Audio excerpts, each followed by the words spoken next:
The room was loud, music, laughter, phones glowing in the dark, and in the middle of all that noise sat a boy, slowly destroying his future without even realizing it. Not because he was weak, not because he was stupid, but because the people around him were slowly teaching him how to stay average. And the worst part, he called them friends. Ryan was 19 years old. Big dreams, big energy, big plans. He wanted to become successful. He wanted freedom. He wanted to make his parents proud. Every night he watched motivational videos. Every morning he promised himself, tomorrow, I'll change my life. But tomorrow never came, because every time Ryan tried to improve himself, his friends pulled him backwards. Bro, relax. You're doing too much. One more game. One more party. You only live once. At first, it sounded harmless, normal, friendly, but slowly, those words became chains around his future. One night, Ryan sat at his desk, trying to study. Rain hit the window softly. His room was quiet. For the first time in weeks, he felt focused. Then his phone vibrated. A message from his friend Jake. "Come outside. We're all here." Ryan looked at his books, then at his phone, then back to his books. He whispered to himself, just 1 hour. That 1 hour became 5 hours. Again. The next morning, Ryan woke up with heavy eyes. His exam results came later that day. Failed. He stared at the paper silently while students walked around him laughing. And suddenly, he heard Jake's voice behind him. "Bro,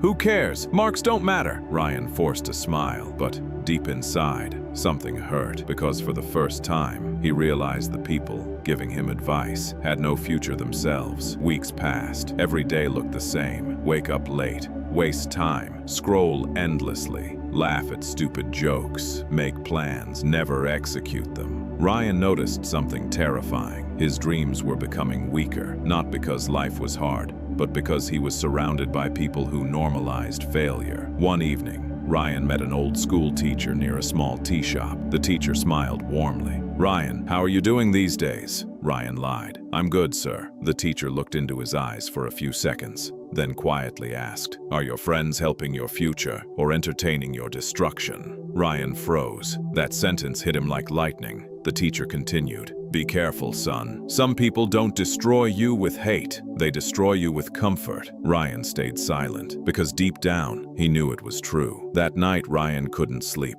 He looked at old photos with his friends. So many laughs, so many memories. But then he noticed something painful. None of them was growing. None of them had discipline. None of them wanted more from life. And every time someone tried to improve, the group mocked them. Ryan remembered when he once started waking up early. Jake laughed. "Why are you acting rich already?" Another friend said, "You changed." At the time, Ryan laughed with them, but now he understood something terrifying. Weak people love weak people, because growth makes them uncomfortable. The next day changed everything. Ryan was sitting in a cafe working on his laptop, focused, quiet. Then his friends walked in. Jake grabbed the chair beside him. "Bro, what are you doing?" "Working," Ryan replied. Jake laughed loudly. "Look at this businessman." The others laughed too. But this time, Ryan didn't laugh. Something inside him finally woke up. He looked around the table. Same jokes, same mindset, same laziness. And suddenly, he saw his future. A future full of regret. A future where years disappear. A future where dreams slowly die while pretending to have fun. That moment terrified him. That night, Ryan made the hardest decision of his life. He stopped answering calls, stopped joining useless hangouts, stopped wasting nights, stopped explaining himself. And instantly, people got angry. "You think you're better than us now? You changed. You forgot your real friends." Those words hurt him deeply, because leaving toxic people is painful, even when you know it's necessary. For weeks, Ryan felt lonely, very lonely. No messages, no invitations, no loud laughter filling his nights. Just silence, painful silence. But inside that silence, something beautiful started growing. Focus, discipline, clarity. Months passed. Ryan started reading books, learning skills, working out, studying seriously, building himself quietly, and slowly, his confidence returned. One morning, he looked in the mirror and barely recognized himself. Not because his face changed, but because his eyes changed. For the first time, he looked alive. 1 year later, Ryan walked into a small office building, nervous but proud. He had just launched his online business. It wasn't huge, but it was real. His hard work was finally becoming something. As he stepped outside, he saw Jake sitting near a roadside cafe. Same place, same chair, same habits. Jake smiled lazily. "Bro, where have you been?" Ryan smiled softly. "Building my future." Jake laughed awkwardly, but Ryan noticed something sad in his eyes. Regret, because time exposes everyone. The disciplined become powerful, the distracted become bitter. That night, Ryan visited his parents. His mother hugged him tightly. His father looked proud. And suddenly, Ryan remembered all those nights he almost gave up his dreams just to fit in. He realized something important. Your future is too expensive to be surrounded by people with cheap habits. Some friends are not evil, they're just comfortable. And comfortable people will unconsciously destroy ambitious people, because your growth reminds them of their excuses. Listen carefully. Not everyone around you wants to see you grow. Some people only love the version of you that stays weak with them. The moment you become disciplined, focused, different, they feel uncomfortable, and they will call it changing. But changing is necessary, because if you stay the same, your life stays the same too. One day, you will either thank yourself for sacrificing temporary comfort or hate yourself for wasting your potential with the wrong people. Choose carefully, because your environment quietly decides your future. And sometimes, the biggest enemy of success is not failure. It's the people who make failure feel normal. So if this story touched your heart, if you know you need to protect your future, then start today. Distance yourself from distraction. Protect your mind. Choose better people. Choose growth. And remember, being alone for a while is far better than being surrounded by people destroying your destiny. If this video changed the way you think, subscribe for more deep motivational stories, because one story can change an entire life.